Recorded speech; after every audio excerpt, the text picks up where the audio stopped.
Her condition is worse. I know, we need to decide. But what if she hears? She won't. Everyone in the mansion believed Claire was blind. They didn't know she could see every trap they set for her. And if they ever found out, she wouldn't survive another night. Claire's fingers found the railing 3 seconds before her foot would have missed the step. The wood splintered under her palm. Someone had sawed it nearly through. Her heart slammed against her ribs as she caught herself, maintaining the careful, hesitant posture of someone who couldn't see the deliberate trap waiting to send her tumbling down 15 marble stairs. "Careful, Miss Claire." The housekeeper's voice drifted from somewhere behind her, syrupy with false concern. "These old stairs can be tricky." Old stairs. In a mansion rebuilt 2 years ago. Claire's jaw tightened, but she kept her face serene, her dark sunglasses hiding the fury in her eyes. She knew exactly who had arranged this little accident. The same people who had arranged all the other accidents since she'd arrived at the Park Estate 3 weeks ago.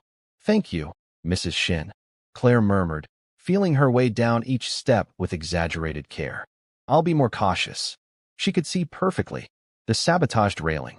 The housekeeper's satisfied smirk. The expensive vase positioned at the bottom of the stairs, probably meant to shatter dramatically when her body hit it, making her death look like a tragic accident. Her stepmother and sister had been thorough in planting their spy in this household. 3 months ago, Claire had been a rising star in the contemporary dance world. Then came the accident at her father's company warehouse. Decorative glass panels that mysteriously fell while she was doing a site inspection for the charity gala she was organizing. She'd woken in the hospital to the sound of her stepmother Diane's voice, dripping with false sympathy. Such a shame. So young, so talented. If she dies, well, at least the properties will be properly managed. Her stepsister Jessica had laughed. Finally, Dad always loved her more, but he's not here to protect his precious princess anymore. Claire had kept her eyes closed during the surgery recovery, during the doctor's visits, during every moment after. Because the moment they knew she could see, she would be dead.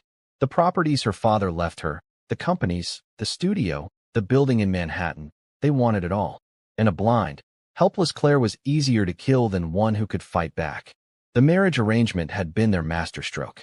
Park Jun-Ho, the notoriously cold heir to Park Industries, needed a bride to satisfy his grandparents' and parents' ultimatum: marry within 3 months or lose his inheritance.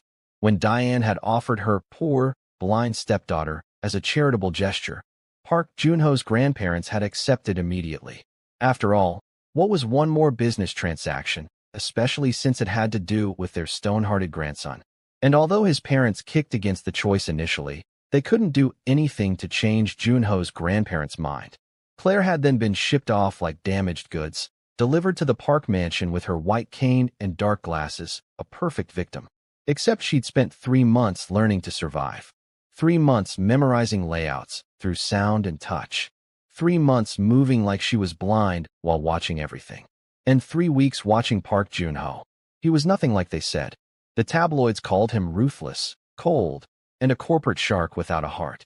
But Claire had seen him slip extra money to the gardener whose daughter needed surgery. She'd watched him spend hours on the phone with a crying employee, helping her find resources for her sick mother. She'd observed him sit alone in the music room at midnight, playing piano with a passion that made her chest ache. The man the world saw and the man he actually was. They seemed to be universes apart. "You're up early." His voice cut through her thoughts like ice water. Claire turned carefully toward the sound, her expression neutral. Jun-Ho stood in the doorway of his study, impeccable in a charcoal suit, his dark eyes unreadable. "I couldn't sleep," she said softly, still adjusting. To the house or the marriage? The question was blunt, typical of him. He didn't waste words on politeness. Both. He moved closer, and Claire kept her gaze fixed slightly past his shoulder. It was torture, this close, not to look directly at him, not to trace the sharp line of his jaw, the way his hair fell across his forehead, the tiny scar above his left eyebrow that she desperately wanted to ask about. "Your family called." Again, his tone was flat. "Your stepmother is very concerned about your well-being. She wants to visit." "No." The word came out sharper than Claire intended. She softened her voice. "Please, I just need time to adjust. They can be overwhelming." Jun-Ho was quiet for a long moment. When he spoke again, his voice was different, less cold, more curious. Are you afraid of them? Yes. They mean well. That's not what I asked. Claire's hands trembled slightly. She clasped them together, focusing on keeping her breathing even. This was dangerous territory. Jun-Ho was observant, intelligent. If she gave too much away, I'm afraid of many things, she finally said. But I'm learning to be brave. She heard him exhale, a sound that might have been frustration or might have been concern. Then his footsteps retreated, and the study door closed with a soft click. Claire waited 30 seconds before allowing herself to look in his direction. Through the study's glass door, she could see him standing at his desk, one hand pressed flat against the dark wood, his head bowed. He looked tired. No, exhausted. Like a man carrying the weight of expectations he never asked for. Her fingers itched to dance, to translate this feeling into movement. 3 months since she'd danced freely. 3 months of being trapped in this performance of helplessness. But tonight, after everyone slept, she would sneak to the studio on the 3rd floor. She would dance in the dark, where no cameras could catch her, where for a few precious hours she could stop pretending. If you're enjoying this story so far, don't forget to like this video and subscribe to our channel for more compelling romantic tales. Drop a comment below telling us what you think will happen next. Will Claire's secret be discovered? The attempt came at dinner. Claire's fork was halfway to her mouth when she caught the scent. Bitter almonds, subtle beneath the garlic and herbs. Cyanide, or something similar. Her hand didn't waver as she set the fork down carefully. Not hungry. Jun-Ho's mother, Mrs. Park, asked from across the long dining table. The older woman had been coldly polite since Claire's arrival, making no secret of her disappointment in her in-law's choice of bride for her son. I'm feeling a bit nauseous, Claire said apologetically. May I be excused? Of course. Mrs. Park's tone suggested she couldn't care less. Jun-Ho's father didn't even look up from his phone. But Jun-Ho did. His gaze was sharp, focused. I'll walk you to your room. That's not necessary. I insist. He was already standing, moving to her side. His hand found her elbow with practiced ease, and Claire forced herself to lean into his guidance, to play the helpless blind woman who needed assistance. They walked in silence through the marble corridors. Claire counted the steps, the turns, maintaining her mental map of the house. When they reached her bedroom door, Jun-Ho didn't release her arm. You knew, he said quietly. About the food. Claire's blood turned to ice. I don't understand. You're many things, Claire, but you're not a good liar. His voice was clinical, detached. Your hand moved to your fork with perfect precision. No hesitation, no searching. And you set it down the moment you brought it close to your face. Most people who can't see rely heavily on smell for food. They'd have noticed earlier or not at all. Your timing was too perfect. Her mind raced. Deny everything? Break down crying? What would save her? Are you going to tell them? She whispered. My family. Your family. Jun-Ho's hand on her arm tightened fractionally. Why would I tell the people who seem like they are clearly trying to kill you? The world tilted. Claire's carefully maintained composure cracked. You know? I suspected. Now I'm certain. He opened her bedroom door, guided her inside, and closed it behind them. When he spoke again, his voice was low and urgent. How long have you been able to see? There was no point in lying anymore. Since a week after the surgery. 3 months ago. And you've been pretending to be blind because? Because I heard my stepmother and stepsister talking while I was unconscious. They want me dead. They want the properties my father left me. Her voice broke. They caused the accident. The glass panels. It wasn't an accident at all. Jun-Ho was very still. When he moved, it was to reach up and remove her dark glasses. Claire flinched, her eyes, her perfectly functional, clear brown eyes, meeting his for the first time without barriers. Hello, Claire, he said softly. It's nice to actually meet you. The absurdity of the moment hit her. A laugh bubbled up, half hysterical. You're not angry? I'm furious. But his touch, as he set her glasses aside, was gentle. I'm furious that you've been in danger. That you've been alone in this. That you felt you couldn't trust anyone, not even, he stopped. Not even you, Claire finished. I'm sorry. I didn't know if you were part of it. If this marriage was arranged to give them easier access to me. Jun-Ho's jaw tightened. This marriage was arranged because my grandparents and my parents gave me an ultimatum. Marry within 3 months or lose my inheritance and position at Park Industries. When your stepmother offered you, my grandparents jumped at the opportunity. A convenient bride who wouldn't make demands, who wouldn't expect love or attention, someone they could control. We're both trapped, Claire said quietly. Maybe, but at least now we can be honest with each other. He moved to the window, checking the locks with efficient movements. The food poisoning attempt. That's the third incident I've noticed. The loosened stair railing. The gas leak in your bathroom that maintenance mysteriously didn't detect during their inspection. Someone in this household is working for your family. Mrs. Shin, Claire said. The housekeeper. She appeared 2 days after I arrived, supposedly a replacement for someone who quit. But I've seen her on the phone in the garden, always speaking in whispers. Jun-Ho pulled out his phone. I'll have her investigated. In the meantime, you don't eat anything I haven't tasted first. You don't go anywhere alone. And Claire. He turned back to her, his expression intense. You keep pretending to be blind. If they know you can see, they'll change tactics. Right now, we have the advantage. We. The word felt fragile in her mouth, weighted with possibility. You're my wife. He said it like a fact, like a promise. Whatever the circumstances of this marriage, I have the sole responsibility of protecting you, and I don't let people hurt what's mine. The possessiveness in his tone should have bothered her. Instead, it sent warmth flooding through her chest. For 3 months, she'd been utterly alone, fighting for survival with no one to trust. Now, suddenly, she had an ally. More than that, she had Park Jun-Ho, who the world called cold and ruthless, looking at her like she mattered. Thank you, she whispered. Don't thank me yet. A ghost of a smile touched his lips. We still have to catch whoever's trying to kill you and deal with your stepfamily. It's going to get complicated. More complicated than fake blind wife and arranged marriage. Definitely. He moved toward the door, then paused. Claire? The dancing. Her heart stopped. What? I've seen you. 3 nights now, in the 3rd-floor studio. You move like freedom looks. His voice was soft, almost reverent. It's beautiful. Don't stop dancing because of all this. It's too much of yourself to give up. He knew. He'd known for days, and he'd said nothing. Just watched her dance in secret and called it beautiful. Claire pressed her hands to her heated cheeks after Jun-Ho left, her heart performing acrobatics her body couldn't match. The next morning, she woke to find a note slipped under her door in sharp, elegant handwriting. Coffee on your nightstand. I made it myself. The kitchen staff don't come in until 7. You're safe. J.H. The mug was still warm. Claire sat on the edge of her bed, dark glasses firmly in place despite being alone, and sipped coffee that was exactly the right temperature, with exactly the amount of cream she preferred. He'd been paying attention. Her phone buzzed. Message from stepmother Diane. The phone notified her. Since she was pretending to be blind, she had to use a phone that would make her pretense believable. Or who would believe a blind person who is able to read text messages without help? Claire's stomach clenched as she listened to the voice message. Darling stepdaughter, we're visiting this weekend. Mr. Park has graciously invited us to stay at the estate. We're so eager to see how you're adjusting to married life. Your loving mother. Nothing about that voice message was loving.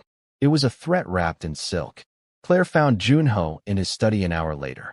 She knocked carefully, playing her part for any servants who might be watching. May I come in? Always. The word was simple, but the way he said it made her pulse quicken. Once the door closed, she dropped the pretense. They're coming this weekend. Diane and Jessica. Jun-Ho looked up from his laptop, his expression hardening. I know. My mother arranged it without consulting me. Apparently, she and your stepmother have become fast friends over their mutual disappointment in their children. That's not ominous at all. My investigator sent preliminary information on Mrs. Shin this morning. He turned his laptop so Claire could see. Real name, Shin Hygiene. She worked for your stepmother's family 20 years ago. She's not even a real housekeeper. She can barely cook. Claire moved closer, studying the screen. Photos, employment records, bank transactions. Diane has been paying her. A lot. $5,000 every week since she started here. That's not housekeeper money. Jun-Ho pulled up another file. More interesting is this. Mrs. Shin has a daughter with a gambling debt. $200,000 to some very unpleasant people. The debt was mysteriously paid off 1 week before Mrs. Shin applied to work here. Leverage and payment, Claire said quietly. Diane bought herself a spy and a killer in one move. We have enough to fire her, but not enough to prosecute. And if we fire her, your stepmother will just plant someone else. Jun-Ho closed the laptop. his gaze intent on Claire's face. We need to catch them in the act. Solid evidence that will stick. So we let them try again? Use me as bait. I don't like it either, but I didn't say I don't like it. Claire cut him off.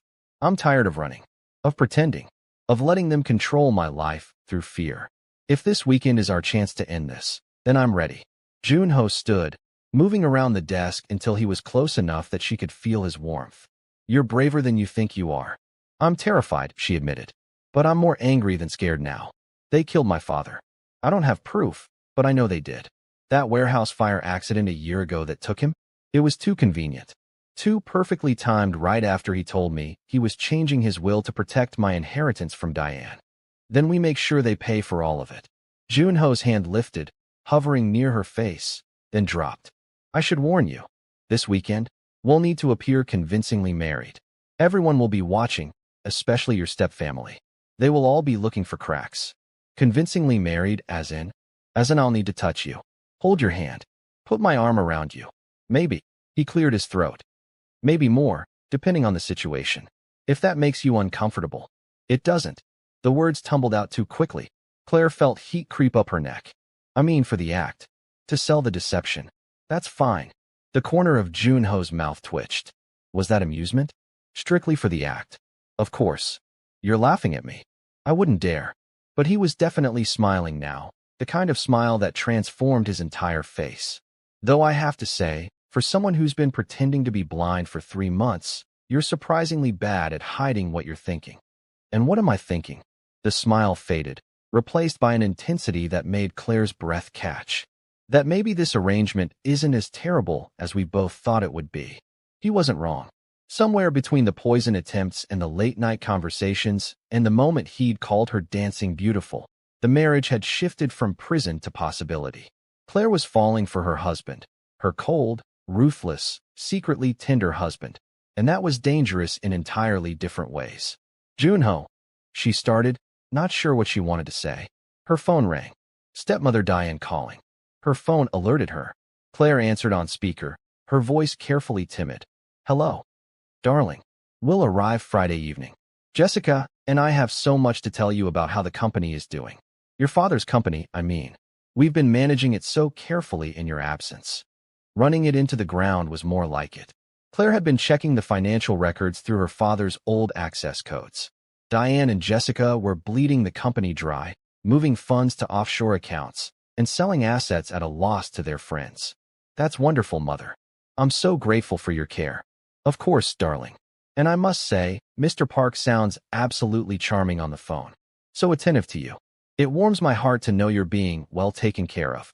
The false sweetness made Claire's skin crawl. He's very kind. I'm sure he is.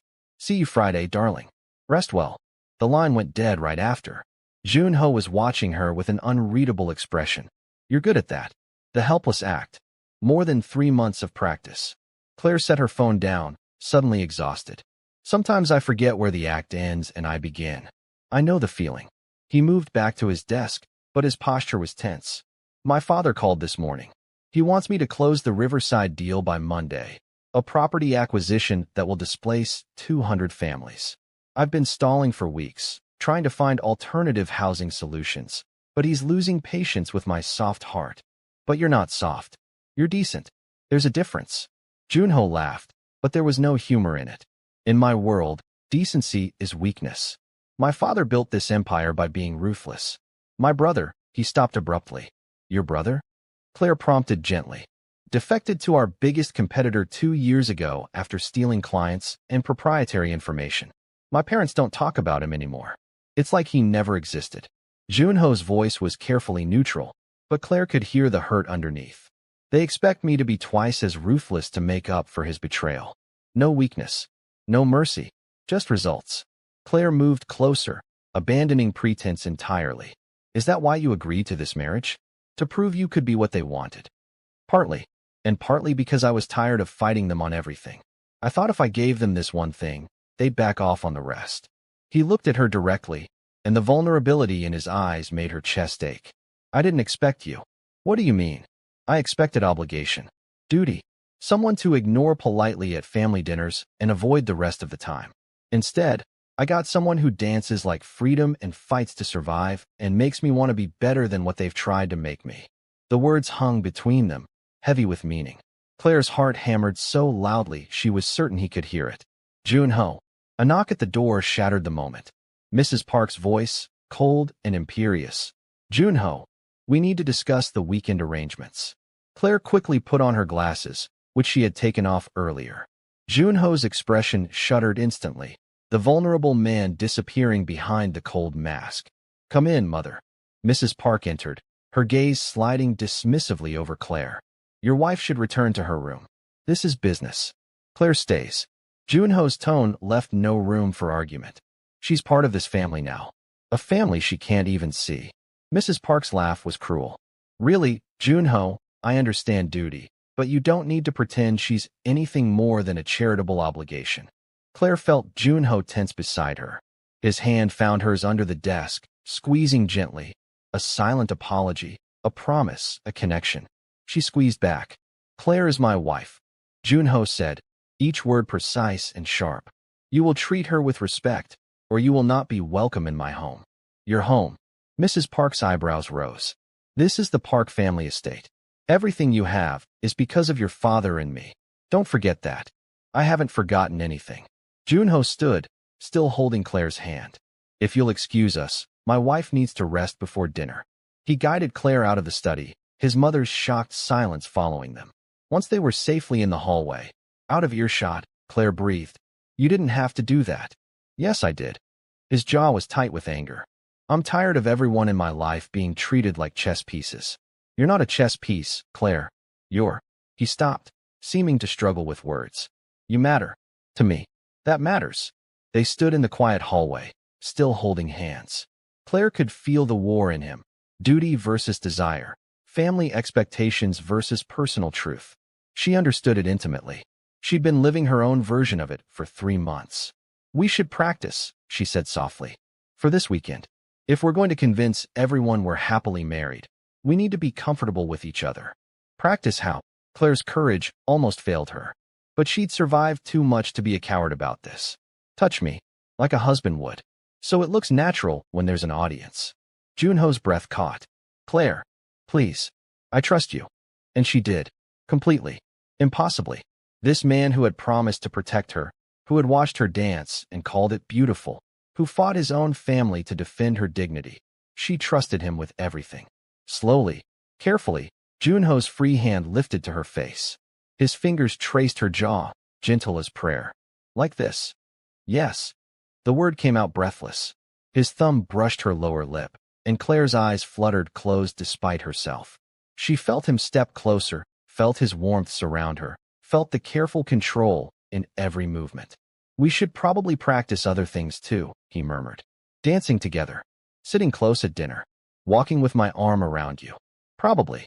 Claire opened her eyes, found him watching her with an expression that made her knees weak. "What else do married couples do?" "This."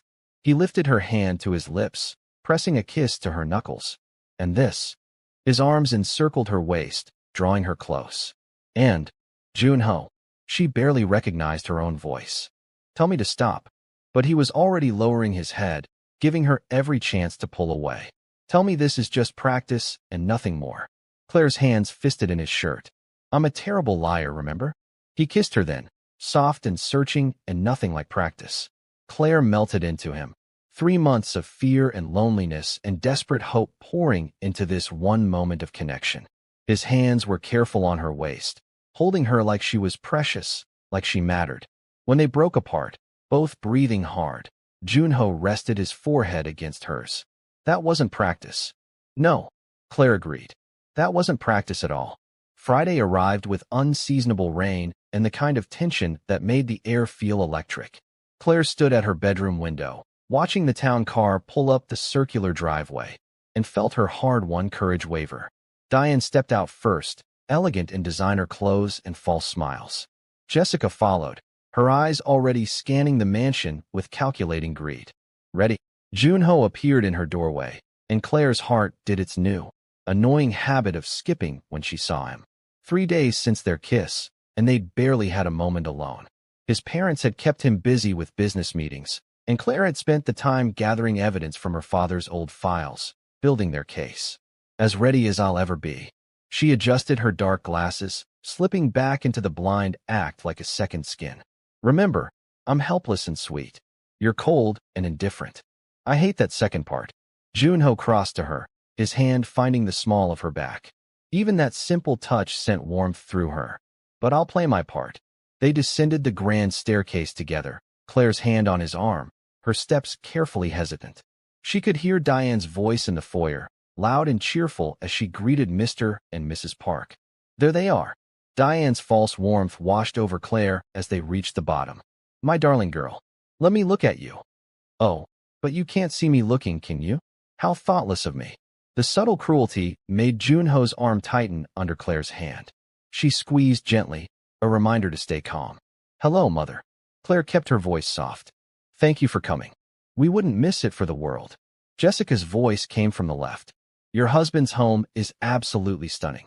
You must give us a tour, though I suppose you haven't seen much of it yourself. Jun-Ho has been very patient in describing everything to me, Claire said, playing into their assumptions. He's been wonderful. How charitable of him. Diane's tone could have curdled milk. Not every man would be so accommodating of a wife with such limitations. Claire isn't a limitation. Jun-Ho's voice was ice. She's my wife. The temperature in the foyer seemed to drop 10 degrees. Mrs. Park cleared her throat awkwardly. Shall we all move to the sitting room? I've had tea prepared. The afternoon was excruciating. Claire sat on the sofa, Jun-Ho close beside her, while Diane and Jessica performed their act. They were good. She had to give them that. Concerned stepmother and loving sister, worried about poor blind Claire, so grateful to the Park family for taking her in. The company is doing well, Diane was saying to Mr. Park. Though, of course, it's been challenging without dear Richard. We're managing his legacy as best we can. Running it into the ground, Claire thought, but kept her face serene. Claire, darling, you remember signing those papers I sent you last month? Diane's voice turned sharp with false concern. The ones giving Jessica and me power of attorney to manage your assets while you adjust to your condition? Claire's blood ran cold. Papers? Yes, dear. Don't you remember? I had them sent to you here. Just a formality, really, to ensure everything runs smoothly. She'd never received any papers, but she would bet anything that forged documents existed, probably with a signature copied from her father's files. This was it, the real reason for the visit. They were closing their trap. I don't remember any papers, Claire said carefully. Of course you don't. Jessica's voice dripped with false sympathy. You've been through so much. The accident, losing your sight, this sudden marriage. It's no wonder you're confused. My wife isn't confused. Jun-Ho's voice could have cut glass. If papers were sent, we have no record of them. And Claire signs nothing without my lawyers reviewing it first. Your lawyers? Diane's mask slipped for just a second. Surely that's not necessary for simple estate management. Everything Claire signs goes through my legal team. Jun-Ho stood, drawing Claire up with him. Now, if you'll excuse us, my wife needs to rest before dinner. He guided Claire out before anyone could protest. They made it halfway up the stairs before Jessica's voice floated after them. Poor Jun-Ho. Stuck with damaged goods. No wonder his parents are disappointed. Claire felt Jun-Ho's entire body go rigid. She squeezed his arm hard. Don't react, don't give them the satisfaction, and kept walking.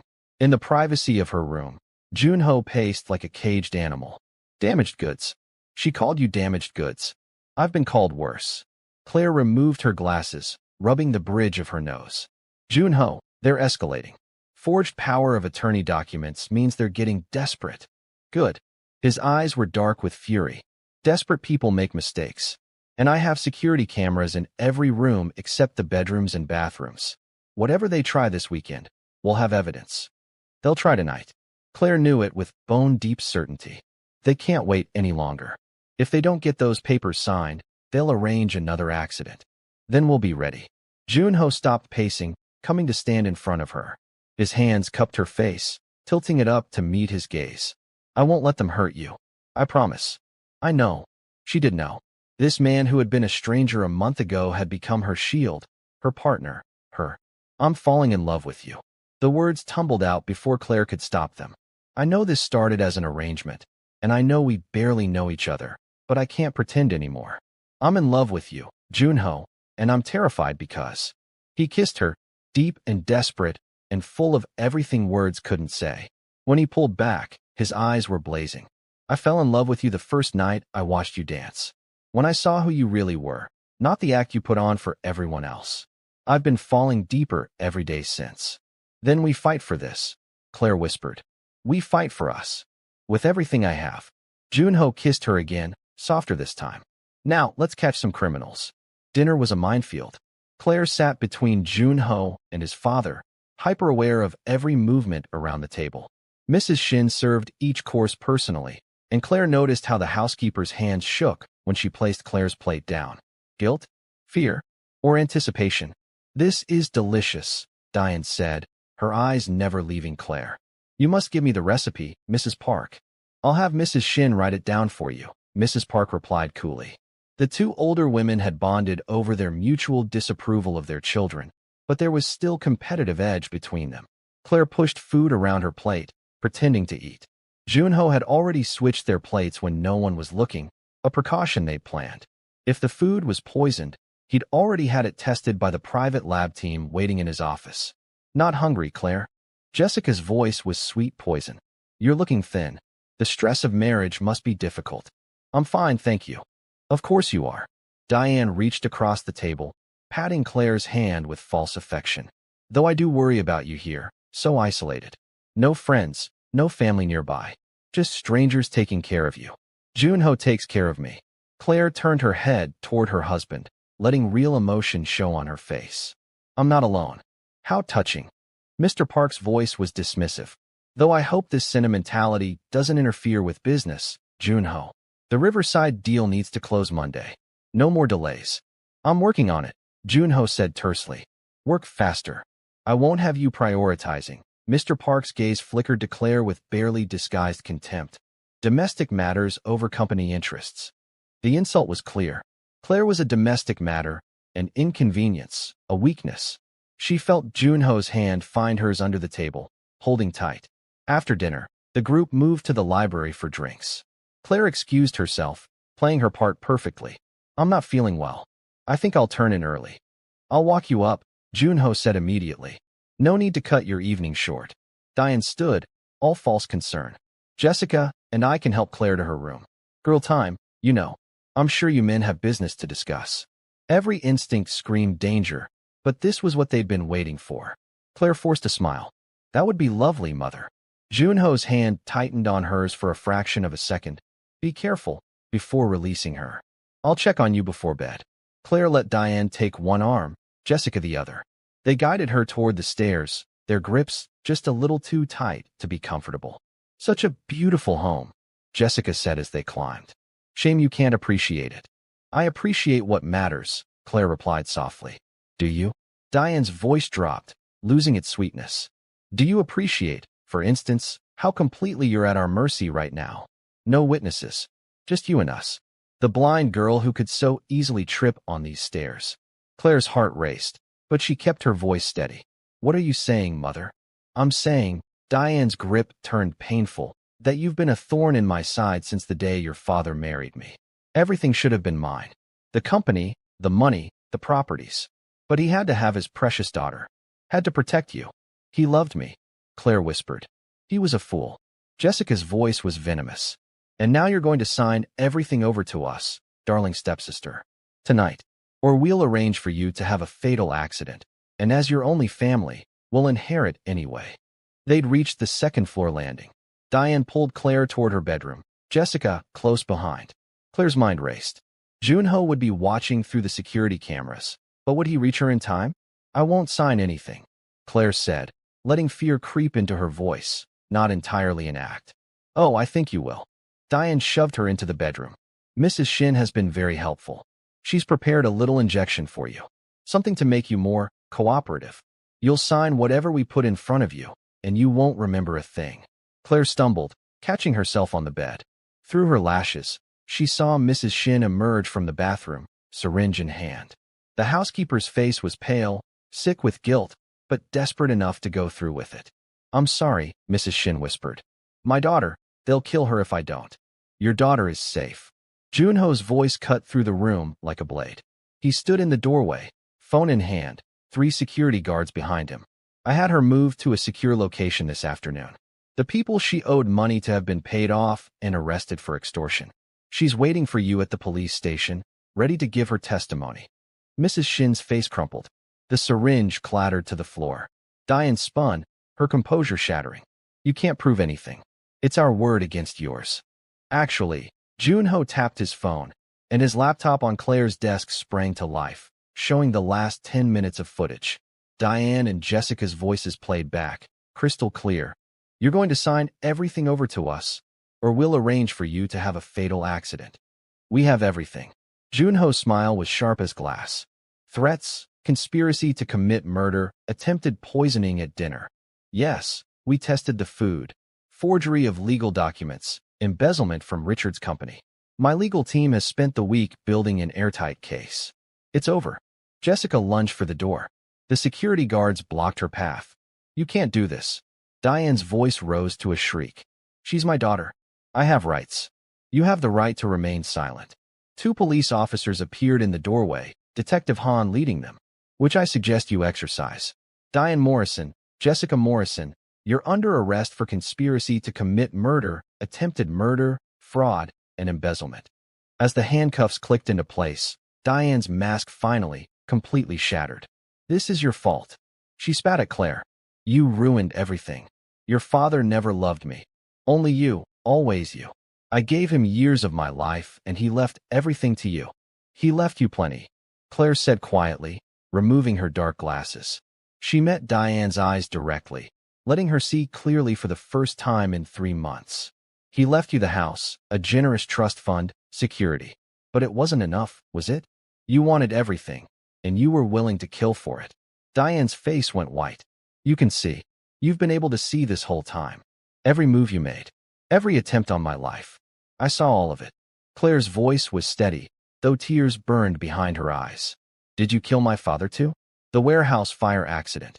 Silence. Then Jessica broke. It was supposed to be you. The fire was supposed to start during your site visit, but Dad changed the schedule last minute. She choked on a sob. It was an accident. We didn't mean. Get them out of here, Detective Han said quietly. We have enough. As the police led them away, Diane still screaming protests. Mrs. Shin approached Claire with tears streaming down her face. I'm sorry. I'm so sorry. My daughter. I couldn't let them hurt her. I understand, Claire said, and meant it. Testify truthfully, and I'll speak on your behalf at sentencing. Your daughter needs her mother. Mrs. Shin nodded, sobbing, as the officers led her away more gently than the others. Then the room was empty except for Claire and Jun-Ho. The adrenaline that had kept Claire standing drained away all at once. Her knees buckled. Jun-Ho caught her, lowering them both to the floor, holding her as 3 months of fear and grief finally poured out. She cried for her father, for the family she'd lost, for the innocence stolen by broken glass and broken trust. I've got you. Jun-Ho murmured into her hair. You're safe now. I've got you. They killed him, Claire sobbed. My father. It was meant for me, but they killed him. They've been trying to kill me for so long. I know. He held her tighter. They'll pay for it. All of it. I promise you. They sat on the floor for a long time, Claire crying herself empty while Jun-Ho held her steady. When the tears finally subsided, she pulled back enough to see his face. Thank you, she whispered. For believing me. For protecting me. Her voice caught. For everything. Jun-Ho's thumb wiped away her remaining tears. Thank you for trusting me. For being brave enough to let me in. He kissed her forehead, gentle and reverent. You're extraordinary, Claire. The strongest person I've ever met. I don't feel strong. Strength isn't not being afraid. It's being terrified and fighting anyway. You've been doing that for 3 months. A knock at the door interrupted them. Mr. and Mrs. Park stood in the hallway, their expressions unreadable. Is it true? Mrs. Park asked quietly. Everything we heard from the officers? Yes, Jun-Ho said, standing and helping Claire to her feet. His arm stayed around her waist, protective and possessive. Claire's been in danger since before she arrived here. I'm sorry we couldn't tell you, but we didn't know who to trust. Mr. Park's gaze moved between them, seeing for the first time perhaps how his son looked at his wife. You actually care for her. I love her, Jun-Ho said simply.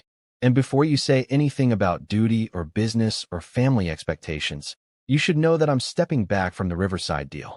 I've found alternative housing for the families, and I'm restructuring the acquisition to prioritize people over profit. If that's not acceptable to you, then I'll walk away from Park Industries entirely. Jun-Ho, Mrs. Park started. I'm not finished. Jun-Ho's voice was firm. I've spent my entire life trying to be what you wanted. Cold, ruthless, willing to sacrifice anything for success. But that's not who I am, and pretending has been slowly killing me. Claire helped me remember that there's strength in kindness, that business can be done ethically, that being human isn't weakness. So you'd throw away everything we built? Mr. Park's voice was hard. No, I'd transform it into something better, something I can be proud of. Jun-Ho took a breath. But I won't do it alone anymore. Claire is my partner, in business and in life. She has a brilliant mind for the arts and community development. The dance studio, one of the properties she inherited, we're going to revitalize it, turn it into a model for accessible arts programs. That's the kind of legacy I want to build. Claire's heart was so full it hurt. She squeezed Jun-Ho's hand, adding her own voice. I know I'm not the daughter-in-law you wanted. I'm not from your world. I don't have the right connections, and I came with more problems than assets. But I love your son, and I'll spend the rest of my life trying to be worthy of him. Silence stretched between them. Then Mrs. Park did the last thing Claire expected. She smiled. It was small, tentative, but genuine. You already are worthy of him. The older woman said quietly. I've watched you these past weeks. The way you navigated this house with such grace, the patience you showed when I was cold to you, the strength you've shown tonight. My son couldn't have had a better woman, even if the circumstances were unconventional. Mother, Jun-Ho sounded shocked. Mr. Park cleared his throat. The Riverside deal. This restructuring you're proposing, will it still be profitable? Yes, not as immediately, but more sustainably. And it builds community goodwill, which has long-term value. Then do it your way. Mr. Park's expression was still stern, but there was approval in his eyes. Perhaps it's time Park Industries evolved. And perhaps, he looked at Claire directly for the first time without disdain. Perhaps we could use someone with your perspective on our charitable foundation board. If you're interested. Claire blinked back fresh tears, happy ones this time. I'd be honored. After Jun-Ho's parents left, Claire turned to her husband, hardly daring to believe everything that had happened. Did your father just offer me a position on the foundation board? He did. Jun-Ho grinned, and the expression transformed his face into breathtaking joy. My mother smiled at you. I think the world might be ending. Or beginning, Claire said softly. A new world. A better one. A world where you can dance freely. Where you can see everything without hiding. Jun-Ho pulled her close, his arms encircling her waist. Where we can build a life together that's ours, not what anyone else planned. I like that world. Claire looped her arms around his neck. Though I should warn you, I'm not good at the corporate wife thing. I'll probably embarrass you at fancy dinners. Good. I hate fancy dinners. We'll leave early and get street food instead. You like street food? I love street food. But my parents don't think it's dignified for the park heir to be seen eating tteokbokki from a cart. He grinned. One of many things I'm going to stop caring about now. Claire laughed, the sound surprised and genuine and free. When had she last laughed like this? Before the accident. Before the fear. Before her world had shattered into glass and lies. Dance with me, Jun-Ho said suddenly. No pretense. No audience. Just us. There's no music. Didn't stop us last time. He took her hand, pulling her into the center of the room. Besides, I've been waiting weeks to do this properly. They moved together, slow and easy, finding a rhythm that was theirs alone. Claire let herself look at him openly, drinking in every detail she'd been stealing glances at for weeks. His eyes, dark and warm when they looked at her. His smile, rare and precious. The way he held her, like she was valuable beyond measure. I can't believe this is real, she whispered. 3 months ago, I thought my life was over. I was alone, afraid, trapped. Now you're dancing in your bedroom with your husband who loves you. Jun-Ho dipped her dramatically, making her laugh again. Life is strange. The best kind of strange. Claire's fingers traced his jaw, memorizing the feel of him. Jun-Ho, thank you for seeing me. The real me. Not the blind girl, or the obligation, or the charity case. Just me. Claire. He stopped dancing, cupping her face in his hands. You were never just anything. From the moment you walked into this house, you've been everything. My salvation. My partner. My home. He kissed her then, deep and slow and full of promise. This wasn't practice. This wasn't pretense. This was real as the danger they'd faced, as real as the love they'd found in the midst of it. When they finally broke apart, both breathless and smiling, Claire rested her head against Jun-Ho's chest, listening to his heartbeat. So what now, she asked. We've caught the bad guys, survived family drama, and confessed our undying love. What do we do for an encore? Jun-Ho chuckled, the sound rumbling through his chest. Now we live. We rebuild your father's company into something that would make him proud. We transform Park Industries. We dance whenever we want. We eat street food at midnight. We build a life that's messy and real and ours. That sounds perfect. Oh, and one more thing. Jun-Ho pulled back slightly, his eyes twinkling with mischief. We should probably have an actual wedding. One where we choose each other freely. Where you can see me clearly when you say I do. Claire's heart swelled impossibly fuller. Are you proposing to your own wife? I'm proposing we start over and do this right. No arrangements, no obligations. Just two people who love each other, choosing to build a life together. He kissed her forehead, her nose, her lips. What do you say, Claire? Will you marry me again? Yes. The word came out choked with happy tears. Yes, absolutely yes. Then it settled. Jun-Ho swept her into his arms, spinning her around until they were both dizzy and laughing. We'll have the wedding of your dreams. You can dance down the aisle if you want. We'll scandalize all the proper society people. I definitely want to scandalize proper society. That's my girl. They collapsed onto the bed together, still laughing, tangled in each other's arms. Outside, rain pattered against the windows, washing away the darkness of the day. Inside, in the warmth and safety of each other's presence, Claire and Jun-Ho held each other close. The road ahead wouldn't be easy. There would be trials, testimonies, the hard work of healing from trauma and rebuilding what was broken. But they would face it together, two people who had found love in the most unexpected place, who had chosen each other despite everything. Claire traced patterns on Jun-Ho's chest, her heart full of a peace she'd thought she'd never feel again. I love you, she whispered into the comfortable silence. I love you too, Jun-Ho replied, pressing a kiss to her hair. My brave, beautiful, extraordinary wife. Your wife who can actually see now.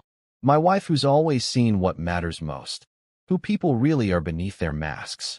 He tilted her face up to meet his gaze. You saw me, Claire. The real me. That's the greatest gift anyone's ever given me. Right back at you, she murmured, then yawned. The exhaustion of the day was finally catching up with her. Sleep, Jun-Ho said softly, pulling a blanket over them both. I'll be right here. You're safe now. And she was. For the first time in 3 months, Claire closed her eyes without fear, without having to pretend, without wondering if she'd survive the night. She closed them simply to rest, secure in the knowledge that when she opened them again, she would see the face of the man she loved looking back at her. The cold billionaire heir and his supposedly blind bride had found what neither of them had been looking for: genuine love, hard-won trust, and a partnership that would weather any storm. And they lived happily ever after. If you enjoyed this story of Claire and Jun-Ho's journey from arranged marriage to true love, please hit that like button and subscribe to our channel for more heartwarming romantic tales. Drop a comment below telling us your favorite moment from the story. Was it when Jun-Ho first discovered Claire could see, or the moment they confessed their love? We'd love to hear from you. Until next time, keep believing in the power of love to transform even the darkest situations into light.